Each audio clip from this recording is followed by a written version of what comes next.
উনি যখন বাংলার মাটিতে রাজনীতি করব না এই মুচলেকা দিয়ে লন্ডনে পালিয়ে গিয়েছিলেন, আমরা ওনাকে গুপ্ত বলি নাই। উনি যখন লন্ডনের মাটিতে বসে ভিডিও কলে রাজনীতি করেছেন লুকিয়ে থেকে, ওনাকে আমরা গুপ্ত বলি নাই।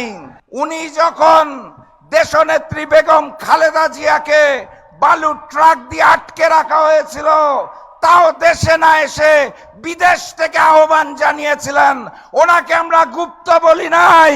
দেশনেত্রী বেগম খালেদা জিয়াকে যখন গ্রেফতার করে তিলে তিলে জেলখানায় অত্যাচার করা হয়েছিল, উনি তাও দেশে আসেন নাই, লুকিয়েছিলেন লন্ডনে, ওনাকে আমরা গুপ্ত বলি নাই। 16 মাস সময় লাগলো ওনার দেশের মাটিতে পা দিতে। উনি লন্ডনে বসে বললেন দেশে আসার সিদ্ধান্ত নাকি ওনার একার না, কার কার সিদ্ধান্তে উনি চলেন, কোথায় কোথায় মুচলেকা দিয়ে নিজ মাতৃভূমিতে নামতে হয় সেটাও উনি পরিষ্কার করেন নাই, ওনাকে তো আমরা গুপ্ত বলি নাই।